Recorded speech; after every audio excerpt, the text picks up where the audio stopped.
All right, everybody, this is question 25. Students' scores on a recent test are shown in the table below. So all we really have to do with this is we have to mark. In order to get the full credit for this, you want to go through all of these here, and you want to mark them with a dot on your graph. So this is like a plot. So what we're going to do is go ahead and just plot these in any color you want. So I'm going to go with 85. That's going to be our first one. I'm going to get rid of them as I go. So 96. And then 92, and we're just going to keep going until we have gotten all of our dots on there. Some of them are going to repeat, and that's okay. We're not really worrying about whether they repeat or how many of them are the same, anything like that. We're worrying about the median, which if you don't know what a median is, you can look it up real quick while we're doing this, or I can let you know, which is the average of where the actual scores split from the range of scores. So if you have a range from 80 to 100, the number that's going to split that is what's going to be the median. So that's what we're going to be working on and looking for when we go ahead and answer the actual question. Right now, we're just going ahead and plotting all of these.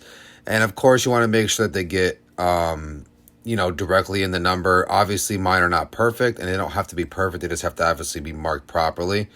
So we're hitting them off. Like I said, you're going to have some that are going to have more than a couple of numbers in the same area. Like you're might have 390s, 385s, things like that. It's not going to make a difference. So don't really worry too heavily on that.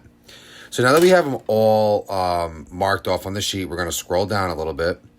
And it says state the median score. So the median is the average, or rather where it splits in the middle. So if we have our scores that go from 82, which is our lowest score, all the way to 96, we have to figure out what number splits in between. So what I'm going to wind up doing is going ahead. The easiest way to do this is to go ahead and give ourselves dashes until we can't dash anymore. So we go one to the left, one to the right, one to the left, one to the right. And we keep going until we get to the point where we can't do it anymore. And it leaves us with this number here, which is going to be 89. So to get the full credit for this, you're going to plot this. You don't have to worry about making the marks. I did it to kind of show where I was going with this. And then our answer is going to be 89. You don't have to explain yourself. You just have to justify it with math, which is exactly what we did. All right, so we're back with question 26, and it's state whether 2 radical 3 plus 6 is rational or irrational, and you're explaining my answer. So you can see that I already have the calculator, because for this one, you're going to need to use the calculator in order to find your answer.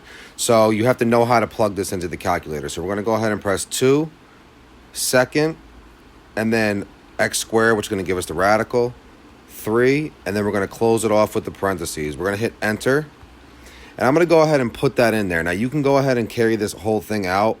But for me, 3.464, 3.464, 101615, right from the calculator. And then we're going to go ahead and plus 6. And it's going to give us this answer. So we're going to change the color. It's going to give us the answer 9.4641 101615. This right here is what's considered an irrational number, because in an irrational number, we do not have a repeating set of numbers or anything beyond this. There's no pattern. So this would be considered irrational. And due to no repeating numbers, I'm just going to abbreviate that, numbers or a set pattern. So there's no set pattern for this. So in this case, it would be irrational. And you want to make sure when it says explain, you have to use words. When it says justify, you use math. Great. All right, and welcome back. It's question 27. I'm actually going to go ahead and clear this calculator because we still have some stuff from the other one. So question 27. The table below shows data from a recent car trip for the Burke family. And you can see the top is our X values, hours after leaving, and our Y values on the bottom are miles from home. So state the average rate of change for the distance traveled between hours 2 and 4. Include the appropriate units. We are going to use the slope formula, which is going to give us the rate of change, pulled from the reference sheet. So you don't have to remember this. It is on the reference sheet. So it's asking us to go between hours 2 and 4. So I'm going to just block off 2 and 4. So we have 2 Whoops, I guess I can't draw a block. We have 2, and we have 4. And these are what we're going to want to focus on. So we're going to use both those colors. So when we have a y2, y1, x2, x1, that's just giving us a set of points. So we're going to lay down our first set of points, which is going to be 2 and 112. And then our second set of points is going to give us 4 and 238. Now I'm just going to mark in a different color what these actually represent as a variable. So we have x1, we have y1, we have x2, and we have y2. So it makes it really easy for you to just go ahead and plug these values in. So we're going to go ahead and we're going to start plugging these values into our equation, which is m is equal to, we said, y2 minus y1. So our y2 is going to be 238 minus our y1, which is 112.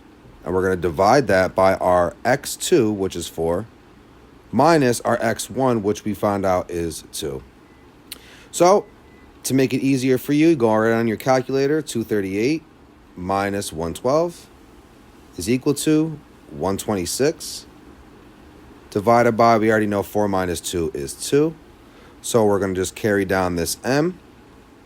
Our m value is going to be 63. So if you don't know, you just go ahead and do 126 divided by 2, and it's going to give us 63. Now, to continue this answer, we want to make sure that we're using the exact measurements. So they're talking about miles. So it's going to be 63 miles per hour that they've traveled. So we're going to go ahead and write that down just like that. 63 miles per hour. And that's it.